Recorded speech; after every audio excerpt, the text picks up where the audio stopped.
So hello, what's up? Magandang araw sa ating lahat. This is Marky Lapsal once again. So for today's video mga kalapsal, let's talk about online lending application once again. So alam nyo ba mga kalapsal, until now, napakarami pa rin mga biktima ng online lending application. Paano ko nasabi? Paano ko nalaman? Of course, ang dami po talaga nag-PPM sa akin sa Messenger, then nagko-comment sa mga YouTube channel natin. No? Iba't ibang name. So yun, I found out na until now, especially this year, marami pa rin mga nabibiktima. So, hindi na natin yan kayang pigilan. Kasi nga, napakaraming kaliwat kanan yung mga ads ng mga online lending application na super attractive na mapapaklik ka talaga. Zero interest din. Pag napunta ka na sa link, dun mo lang malalaman na ang dami palang mga hidden charges. No? So, tanging payo ko na lang sa inyo, ingatan nyo na lang yung privacy nyo. No? As much as possible, gumamit kayo ng ibang mga numbers na ilalagay nyo as a reference para iwas harassment, no? Kasi sila talaga yung mga main target ng mga online lending application agent once na hindi na kayo nagka-problema kayo, no? So, then I found out also mga ka-lifestyle, etong mga online lending application na to, kahit gaano ka-good payer, pag tinamaan to ng lintik sa ulo, automatic reject kayo, no? Especially yung mga online lending application na short term, yung 7 days lang. So, hindi pa nagsi 7 days, 5 days, 2 days pa to go para mag-due ka. Kukontakin ka na niyan, tatawagan ka, ite-text ka, sasabihin na once na nakapagbayad ka ng maaga, makakarilon ka, lalaki yung credit limit mo. Then, once and for all mga ka-lifestyle, yung mga ganitong klaseng mga technique hanggang technique na lang. Kasi I found out almost lahat ng mga online lending application, once na nakapagbayad ka ng maaga, nakalagay ka agad doon, product sold out. Product sold out. Lahat I think lahat na ng online lending application, ganito na yung sistema nila, ganito na yung proseso nila, no? Hindi ka na makaka-reloan.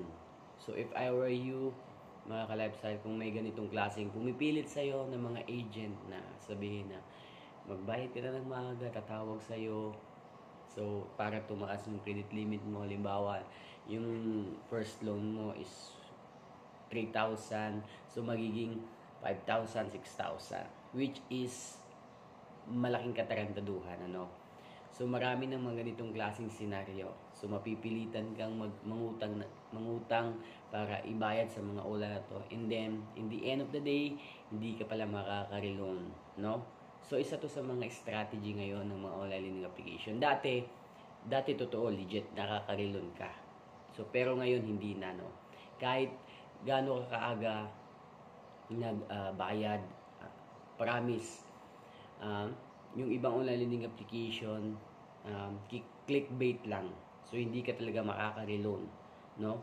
So pag isip-isipan mo mabuti yung utangin mo, tapos ibabayad mo sa mga ula na ganitong klaseng mga katarangtaduhan, ikaw din, in the end, ikaw lang din yung madidismaya, no? So once and for all mga ka-lifestyle,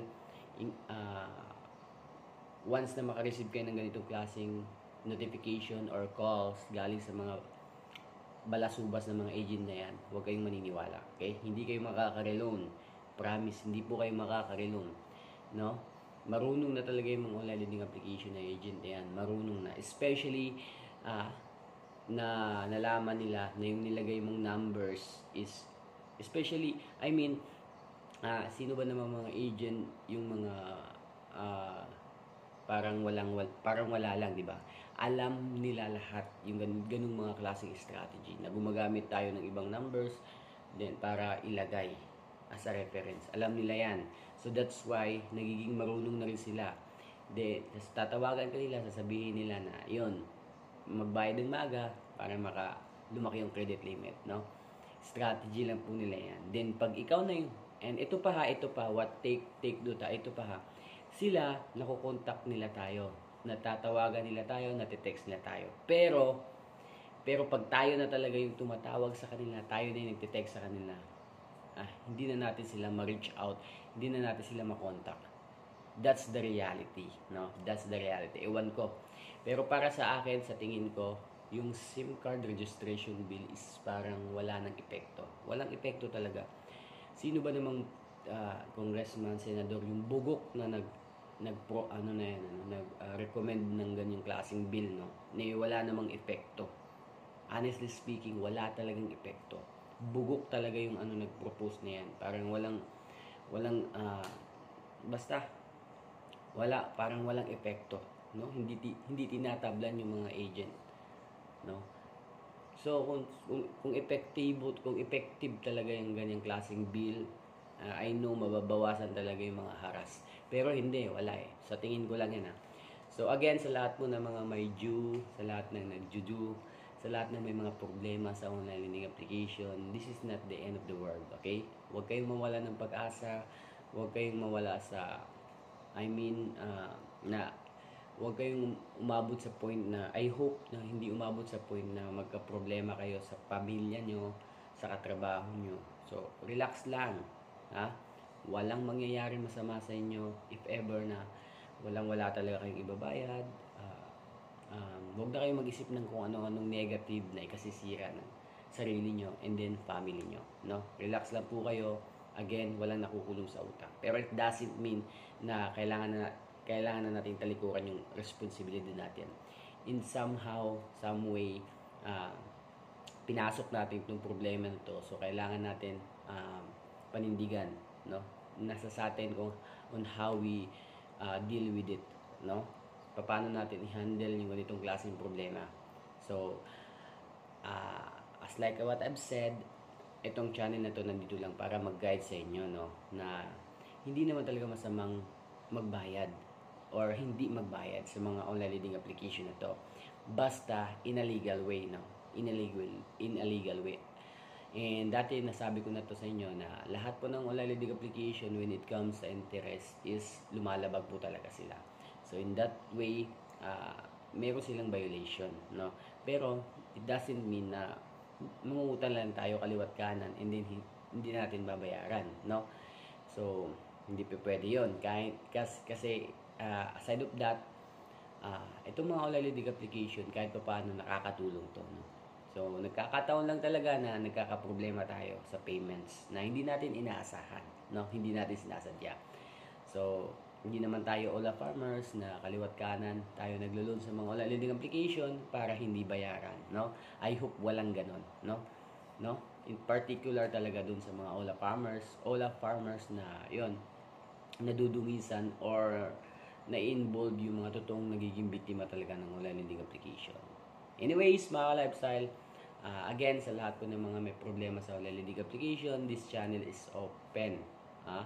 All you have to do, of course, reach out me or PM me sa mga channel, sa mga YouTubes, sa mga videos natin kasi as much as possible, binabasa ko lahat yan.